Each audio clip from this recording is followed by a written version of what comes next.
Bagi yang sering nanyain link film atau beberapa pertanyaan lainnya, silahkan gabung di grup Facebook yang ada di deskripsi.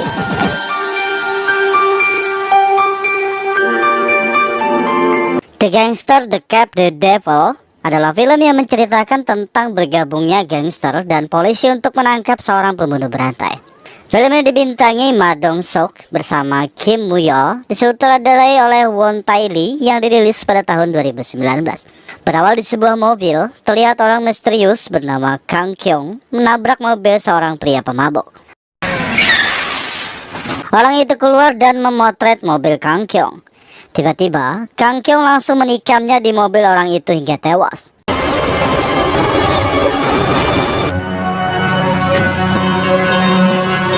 Esok harinya, jalan raya terlihat macet.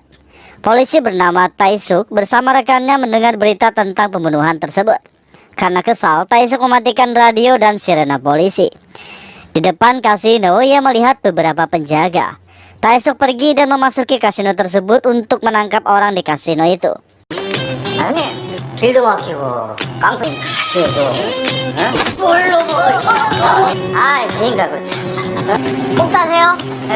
Di sisi lain, terlihat ketua gangster bernama Dong-so sedang berlatih.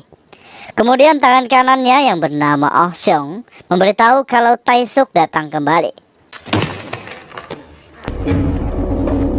Setelah bersiap menuju mobil, Dong-so menghubungi Ho Bong, atasan dari Tae-suk. Ia memberitahu kalau Tae-suk kembali mengganggu anak buahnya. Kembali ke Tae-suk, atasannya menghubungi namun ia tidak memperdulikannya. Setelah itu, Tae-suk langsung pergi ke TKP kejadian pembunuhan. Ketika sampai, ia memutari mobil dan menemukan bekas tabrakan di sana.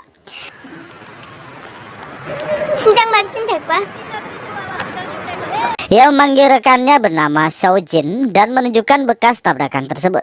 Mereka menyimpulkan tabrakan itu yang menyebabkan pembunuhan. Berpindah ke Dong-so dan rekan bisnisnya bernama Sang-do. Mereka sedang membicarakan tentang keserakahan Sang-do yang berusaha mengambil alih dari sebagian bisnis Dong-so. Sang-do terlihat santai seolah tak melakukan kesalahan. Oh Song yang kesal langsung memaki Sang-do dan Sang-do langsung menyiramnya. Dong-so berdiri dan memukul Oh Song, kemudian mencabut gigi anak buah Sang-do dan menyuruh Sang-do meminum anggur dengan rendaman gigi tersebut. Sedangkan di ruang rapat, Ho Bong menyimpulkan kalau ini adalah kasus perampokan dan pembunuhan. Di sini Tae-suk tidak terima. Dia memperlihatkan kasus yang sama persis dengan pembunuhan tersebut. Menggunakan pisau dengan ukuran yang sama, ia mengatakan ini adalah pembunuhan berantai. Namun ketua Ho Bong tidak mempercayainya dan memarahi Tae-suk di sana. Karena kesal, Tae-suk langsung keluar dari ruangan tersebut. Berpindah ke Dong-so, ia memberitahu Oh Song kalau ia ingin menyetir sendiri. Dan saat di jalan, tiba-tiba Kang Kyung menabrak mobilnya dari belakang. Dong-so keluar dan mengatakan kalau ia tidak mempermasalahkannya. Dan tiba-tiba Kang Kyung menusuknya dari belakang. Terjadi pertarungan di sana hingga Dong-so menerima beberapa tusukan. Sedangkan Kang Kyung mendapat satu tusukan di dekat bahu. Namun ia berhasil kabur. Di sini, Dong-so masih belum mengetahui kalau pembunuh itu bernama Kang Kyung. Karena pembunuhan itu masih menjadi misteri bagi polisi. Di sisi lain, terlihat Oh Seong bersama anak buahnya menyerang tempat Sang-do untuk merebut kekuasaan. Berpindah ke Kang Kyung, saat berhasil kabur, ia menjahit lukanya sendiri karena ditusuk Dong-so. Dan kembali ke Dong-so, ia berhasil selamat dari beberapa tusukan setelah dioperasi. Dan di sebuah tempat penampungan anjing, Kang Kyung kembali melakukan pembunuhan. Ia membunuh penjaga di sana. Esok harinya di rumah sakit, Oh Seong meyakini kalau yang menyerang Dong-so adalah Sang-do. Dan Dong-so mengatakan itu bukan Sang-do dan orangnya. Tiba-tiba Tae-suk datang. Ia meminta keterangan tentang penyerangan tersebut. Dong-so tidak memberitahunya karena ia berniat menemukannya sendiri. Lanjut, Tae-suk mencari jejak lain di mobil Dong-so. Ia menemukan bekas tabrakan sama persis seperti 3 kasus pembunuhan sebelumnya. Dan kembali ke Dong-so, Sang-do menjenguknya. Ia meminta setengah kekuasaan dari Dong-so. Namun Dongso hanya diam karena ia tahu pasti Sang Do hanya akan mengacaukannya. Di kantor, Taesuk terus membujuk ketua Hobong. Ia memberitahu kalau Dongso adalah korban penyerangan tadi malam yang masih hidup setelah dioperasi. Ini adalah kesempatan mereka untuk lebih dekat dengan pembunuh tersebut melewati Dongso. Namun ketuanya terlalu bodoh sehingga tidak mempercayai Taesuk. Malahan ketua itu menyuruh tim lain untuk menyelesaikan kasus tersebut. Berpindah ke Kang Kyung, di suatu jalan ia mendengar pembicaraan tentang ulang tahun. Kang Kyung mendekat dan ia langsung membunuh orang tersebut. Coba.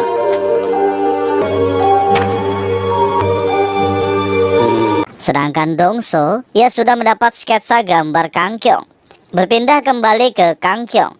Setelah melakukan pembunuhan, ia membawa mobil truk. Namun tanpa sengaja pisaunya terjatuh di jalan. Sedangkan di kasino, terlihat Taesuk bersama banyak polisi menyita tempat tersebut. Lanjut, Taesuk menemui Dongso dan memberitahu kalau yang menyerangmu adalah pembunuh berantai. Ia bukan psikopat biasa hingga berani menyerang ketua gangster sepertimu. Taesuk membutuhkan informasi agar ia bisa mengadili pembunuh tersebut. Dongso mengatakan itu tidak sepadan dengan apa yang pembunuh berantai itu lakukan. Berpindah ke Sang Do, ia memasukkan beberapa pembangunan besar ke daftar hitam agar tidak dilanjutkan. Mendengar hal itu, Oh Seong memberitahu Dongso kalau Sang Do telah mengacaukan semuanya hingga membuat kerugian besar. Kemudian Oh Seong memberitahu tentang penemuan mobil pembunuh. Oh Seong memberikan pisau pembunuh yang ditemukannya, dan Dongso menyadari kalau ini benar-benar pembunuh berantai tersebut. Dongso langsung menghubungi Taesuk dan memberitahu tentang informasi yang dia dapat. Saat di rumah, Dongso mengatakan ia akan membunuh pelaku jika menemukannya. Ia memberikan kunci mobil pelaku ke Taesuk untuk mencari jejak. Di sana mereka bersepakat untuk bergabung. Namun jika Taesuk menemukannya, ia hanya akan menangkapnya. Tapi jika Dongso yang menemukannya, ia berhak membunuhnya. Lanjut, Dongso memberikan sketsa wajah pelaku dan Taesuk menyetujuinya. Di sini, Dongso memutar rekaman sebagai bukti kontrak mereka. Karena kesal, Taesuk menghancurkannya. Namun, CCTV di ruangan itu juga merekam semuanya. Kini, Taesuk menyusun rencana bersama dua rekannya. Begitu juga dengan Dongso. Mereka hanya memanfaatkan satu sama lain untuk menangkap pelaku. Lanjut, Taesuk dan dua temannya mendatangi gedung mesin milik Dongso. Karena mobil pelaku disimpan di sana. Mereka mencari jejak apapun yang bisa ditemukan di mobil tersebut. Sedangkan Dongso menyuruh Oh Seong membunuh Sang Do lebih dulu menggunakan pisau milik pembunuh berantai tersebut. Dan malam harinya saat Sang Do tidur, Oh Seong langsung membunuhnya menggunakan pisau itu. Esok harinya, Taesuk mengagetkan Seojin hingga Seojin membantingnya. Setelah itu, Taesuk memberikan beberapa bukti seperti bekas darah dan rambut untuk diperiksa. Berpindah ke pembunuhan Sang Do, terlihat Seojin menemukan pisau pembunuh yang ditinggalkan dengan sengaja. Di kantor polisi, pemimpin Jo marah besar karena mereka tidak bisa menyelesaikan satu kasus pun dari deretan pembunuhan yang telah terjadi. Kemudian, ponsel Taesuk berbunyi. Seojin memberitahu tentang pembunuhan Sang Do dan DNA pembunuhan lainnya terdapat di pisau yang sama setelah diperiksa. Taesuk langsung menghampiri rumah Dongso dan memukulnya beberapa kali. Namun Dongso melawan balik dengan santai.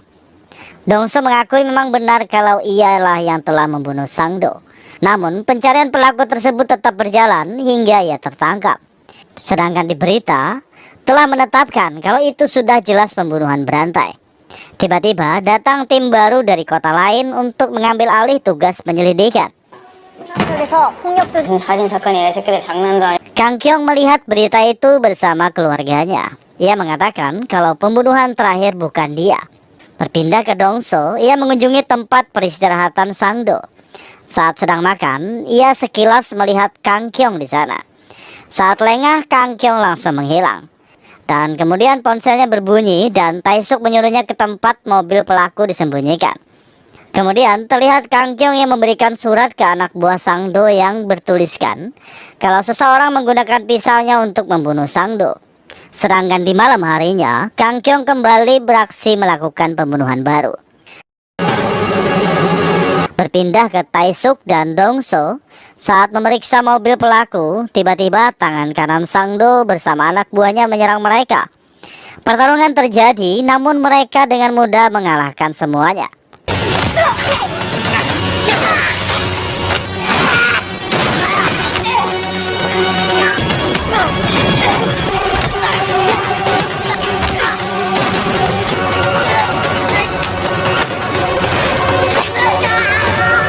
Di akhir pertarungan, tanpa sengaja Taesuk membunuh tangan kanan Sangdo.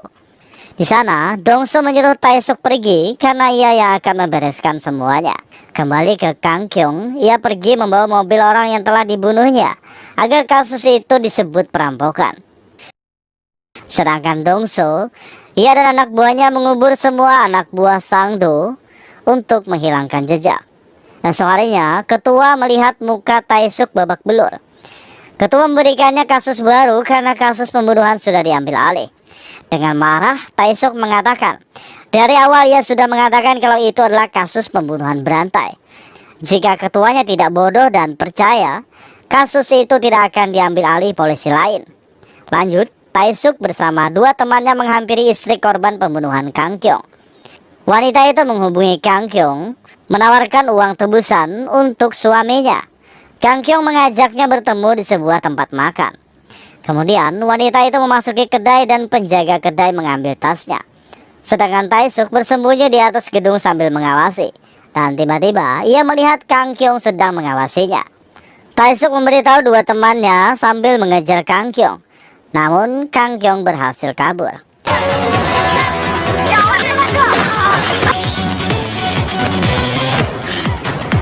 Taesuk bertanya kepada pemilik kedai makan.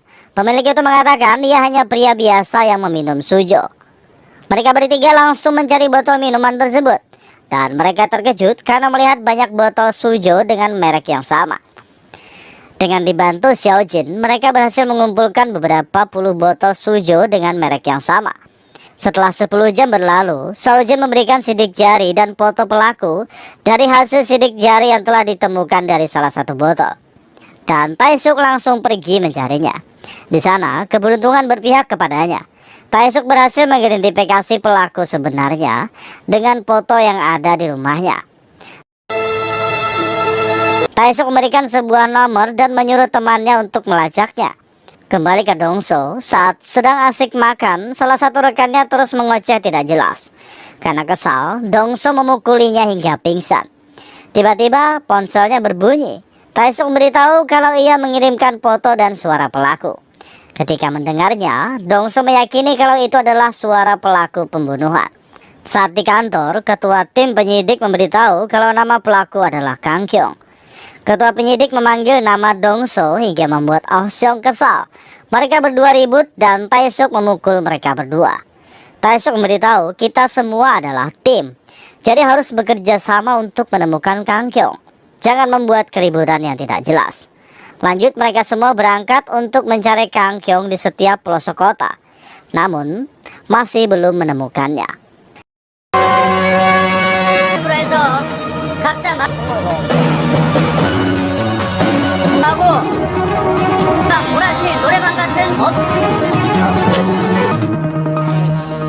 Berpindah ke Dongso, saat di jalan ia melihat anak sekolah yang basah karena hujan. Ia memberikan payungnya. Tiba-tiba Taesuk datang dan mengatakan kalau Dongso adalah gangster. Namun anak sekolah itu mengatakan Taesuk lebih mirip gangster daripada Dongso. Dongso hanya tertawa mendengarnya. Dan anak sekolah itu langsung menaiki bus. Tanpa mereka ketahui, Kang Kyung berada di bus tersebut. Malam harinya, saat Taesuk, Dongso, dan yang lainnya sedang makan bersama, tiba-tiba Dongso melihat berita pembunuhan baru. Dan yang terbunuh itu adalah anak sekolah yang telah ia berikan payung. Dengan segera, mereka semua langsung berangkat mencari Kang Kyung.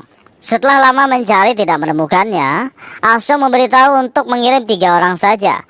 Karena Kang Kyung sudah mengetahui kalau ia sedang diburu. Di sana, Taesuk bersiap dengan mobilnya. Begitu juga Dongso, mereka bersiap di mobilnya. Saat melihat Kang Kyung lewat, ia menyadari sedang diawasi. Kang Kyung langsung tancap gas dengan mobilnya.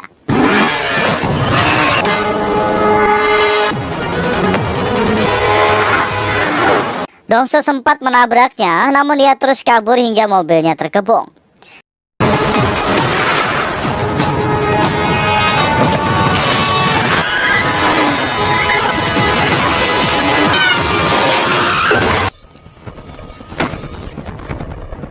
Namun, Kang Kyung terus kabur dengan berlari. Mereka bertiga mengejar hingga akhirnya Oh Seong terbunuh ketika melawan Kang Kyung. Dengan kesal, Dongso mengejarnya hingga ke tempat hiburan.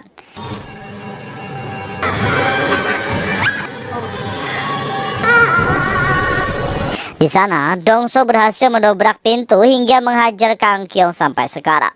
Tae-suk menghubunginya dan bertanya, "Di mana kau?" Dongso beritahu ia telah menangkap Kang Kyung dan langsung mematikan ponselnya karena ia ingin menyiksa Kang Kyung.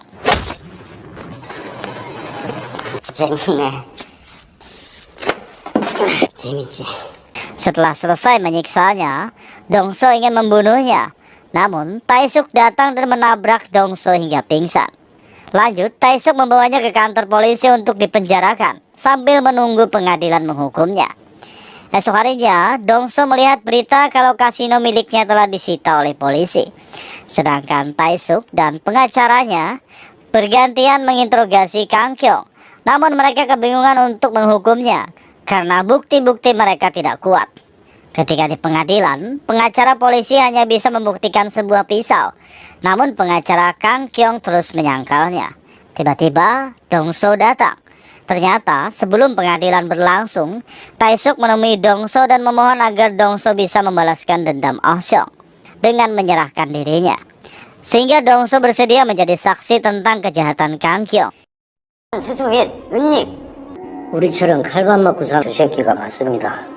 Ia juga memiliki banyak bukti seperti tusukan di tubuhnya dan surat tulisan yang diberikan Kang Kyung kepada anak buah Sang-do. Juga luka tusuk di bahu kiri Kang Kyung saat ia bertarung dengan Dongso. Dengan semua bukti tersebut, sehingga Kang Kyung dijatuhi hukuman mati. Di sana, Dongso juga ditangkap karena melakukan kejahatan tentang mesin kasino ilegal. Setelah kejadian itu, Tae-suk dan beberapa polisi lainnya naik jabatan karena telah berhasil mengungkap kasus pembunuhan berantai. Sedangkan Dongso, ia dibawa ke penjara yang sama tempat Kang Kyung dihukum. Di sini, sebenarnya ia sudah merencanakan itu semua dengan Tae-suk untuk memasukkannya di penjara yang sama dengan Kang Kyung. Ketika Kang Kyung sedang mandi, Dongso menghampirinya dengan tali di tangannya. Dongso mengatakan permainan yang sangat menyenangkan, tapi permainan sudah usai. Selanjutnya, tak usah dijelaskan, kalian sudah bisa menebaknya. Meski si psikopat akan dihukum mati, Dongso tidak menerimanya. Ia memilih masuk penjara untuk menyiksa si psikopat setiap hari, hingga ia berharap untuk mati. Balas dendam yang sangat epik dari seorang gangster.